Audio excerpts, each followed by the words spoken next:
Disclaimer up front, I am not sharing this video with anyone. I do not intend for anyone I speak about in these videos to see these videos.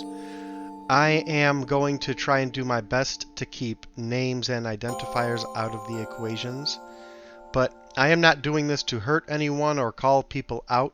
I'm doing this to externalize as I have been suffering over the last 6 years alone and without anyone to express myself to or to help navigate all of this. And remember, if you do take offense, offense is taken, not given. I'd say the same of guilt. If anyone does take offense or is hurt by this, I'm sorry as that's not my intention, and this entire thing has nothing to do with anyone except for me. Just a spoiler alert, you may not like what you're about to hear. So as I'm beginning to do this, I'm realizing how just the overwhelming fear of trepidation I'm feeling about this. And here we go. So we're going to go back to 2014. Before 2014, I was happily married. I was living in a house. At the time, I was going to school full-time with the GI Bill, and my marriage started to fall apart, and I started to try to do everything that I could to save it. Counseling, therapy for myself, couples therapy, and a big chunk of it was the fact that I have 2 kids, and I can tolerate a lot more for my kids than I will tolerate for myself. But not that I shouldn't try to, well, I guess I don't want to try, again, I'm not trying to paint people in certain ways, but, actions are speaking louder than words in these cases. So, one of the things I remember most about my ex and all of that was, and I guess I'm putting the cart before the horse. My mom had been diagnosed with cancer. Was it maybe early 2014 or late 2013? She was diagnosed with lung cancer because she had smoked the overwhelming majority of her life and contracted lung cancer. Now, a little more context, and I don't want to derail this all too much, but sadly I'm going to have to because, as I say, context is king. And this is going to be very crucial later. But my father and I never had a close relationship. Around the same time my mom got lung cancer, he did also.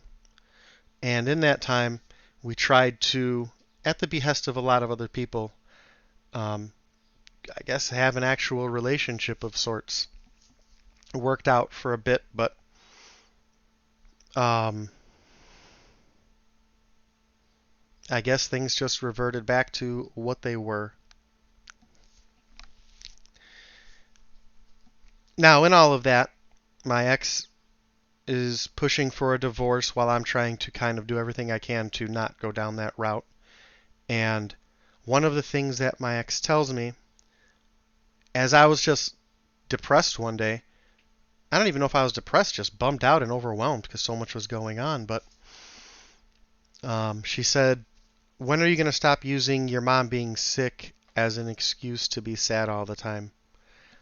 And I remember we tried to do counseling, and I maybe thought it was working, and obviously it wasn't. And one day, she came into the bedroom, and I said something, and she just dismissed it, something like, "Hi, how are you?" or, something you just greet people with. And she just acts like I'm not there. And so at that point, I asked her something akin to, we've been doing all of these things and talking to other people, but now I'm just asking you, like, what can I do so that I remember this part. It was kind of funny, I guess. But I asked her, what can I do so that you at least treat me like the person you work with that you detest the most? Because at least the person that you work with that you detest the most, you will be responsive to. You will just, again, respond to, acknowledge. You, because of the workplace environment, you can't go out of your way to be rude or, negative to them, even as much as you detest them. So how can I, because you treat me worse than the person that you work with that you detest? And it really didn't register at that time that my wife at the time detested me.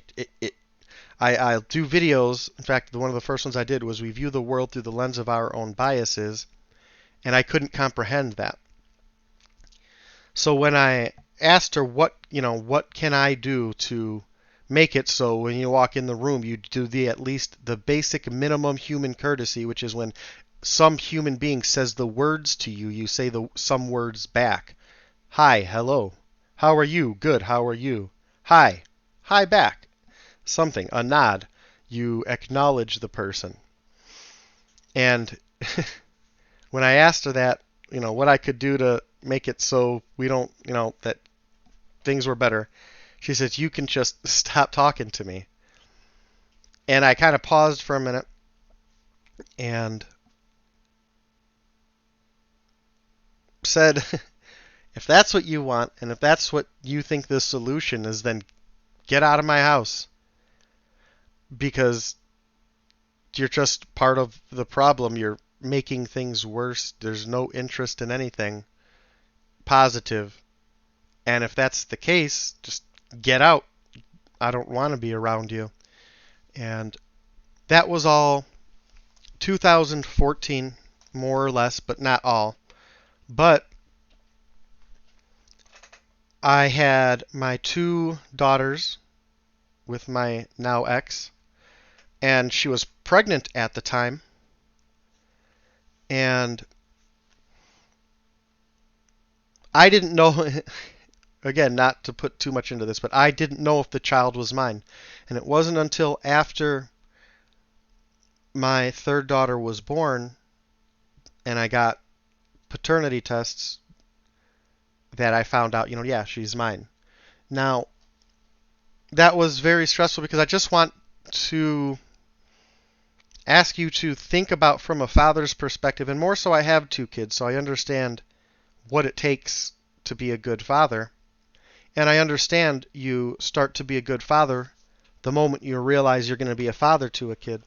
But I'm put in this situation where my ex is carrying this kid that I don't know if it's mine, but we're separated and living apart, and I have to start preparing for this kid that may not be mine and invest time,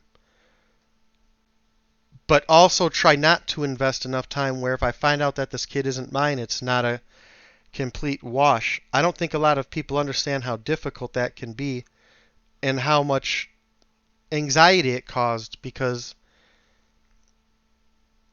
when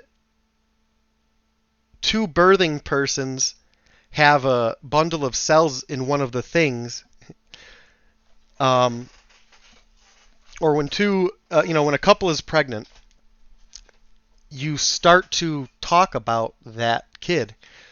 Joke about it. What's it going to be? I'm going to spoil it. No, she's going to like me more. He's going to this. You talk about names. You talk about all of that stuff. And I didn't have that. And it was just like one day, here's this kid that's yours. No connection. You also don't know if it's yours. Um, it will, and man, there's so much going on in 2014. My ex left my house the day after Christmas on 2014. My mother passed away from lung cancer January 30th, 2015. Now, up until this point, I had been struggling with alcohol, um, and it was very interesting looking back in hindsight, but I don't want to say it's embarrassing, but I'm not proud of it because I could have handled the situation better, but you'll get more context to all the stressors that were going on. But my point is, I was never happy with how I would have the kids and be full father mode, and then when the kids would go to my ex, just revert back to something separate. It's very hard to explain. It was like two separate people, and I'm glad to have moved past that. I ended up dropping out of school because I couldn't handle the stress load of, prior to my mom passing from cancer, going to school full time, dealing with the divorce, trying to run a house, trying to be a father of two and then eventually three kids. So I had to stop going to school. So 2015, January 30th, my mom passed away of cancer. This is kind of arguably one of the moments that my current spiral of suffering kind of hinges on. The other being the divorce in general. And what happened was at my mother's funeral, I did a eulogy for my mom. And in that eulogy, I essentially said that my father, who I blamed for a lot of things for many years, did all he could for people, and I didn't understand that or appreciate it. And a lot of people misconstrued that as me taking shots at my dad at a funeral. Now, for context, I was so proud of what I did beforehand, and I ran it by people, and everyone said it was good. But apparently, my family, based on I kind of mentioned the context with my dad prior, they took offense. My siblings took offense, and I was literally in shock because I I can't explain it, aside from some fantastical hypothetical situation where um, you write a speech to, thank your best friend for being a best friend, and then that they look at it how what you did was point out how little they were around that whole time, and you kind of wouldn't register maybe it's a joke. Now, I didn't know anything initially. What happened was after my mom just died of cancer, basically everyone stopped talking to me. When I started to kind of put two and two together and ask, well, what was going on? Because I just thought, everyone's grieving, everyone's going through the motions. And I hear from my two siblings and an uncle that everyone's mad at me for what I did. And I had to stop and pause and ask what I did and who's everybody. And to this day, no one told me who everybody is. And that always made me very uncomfortable because in all of this, I had to go, and still to this day have to go through my life dealing with people who think that I took the opportunity at my mother's funeral to take cheap shots at my dad when I was trying to apologize and make amends to him. Not, again, long after that or sometime amidst all that, one of my friends, as my group of friends stopped talking to me more and more, came over and said, we're concerned. What can we do to, get you to come out with us more and be more social? And I know the answer. It's, to this day I know the answer. And what I said to her was, if it may seem trivial to you, but think about how you phrase a question, because if you call me and ask, do you want to go out to the bar? Like, no, don't particularly want to go out to the bar. But if you said, will you go to the bar with us? Or, hey, come out with us. We're going to the thing, the place, the event, whatever. Yeah, I would go. Or if they just called and said, hey, we want you to go. You should meet us here. I would go. But asking again, like in my mind, I'm processing the question, like, do I want to go? No, not in particular. I'm depressed, going through all this stuff, and dealing with alcohol, and no, I don't want to. But now if they said, hey, do you want to come hang out with us? That's a completely different question and scenario in my head. And her response is basically, you can't ask everyone in your life to change and do things for you. I said, I didn't ask anyone. You came here asking what you can do. And I'm giving you the answer, but you're just not willing to do it. And I don't know what to tell you. And that's when my friends kind of started parting ways after that.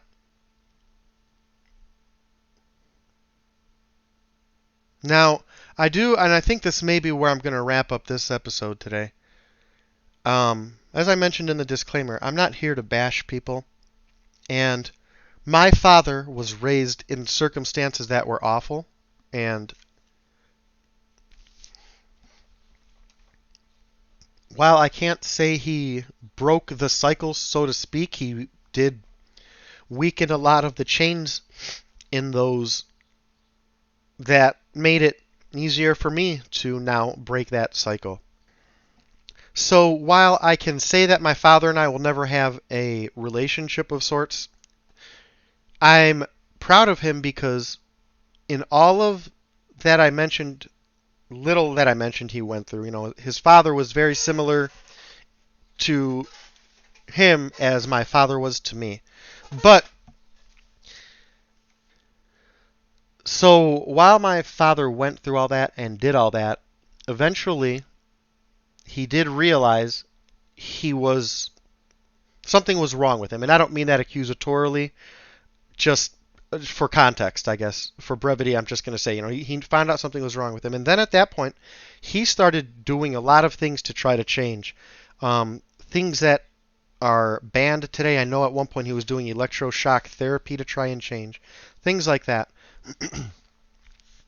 And he's a different person today.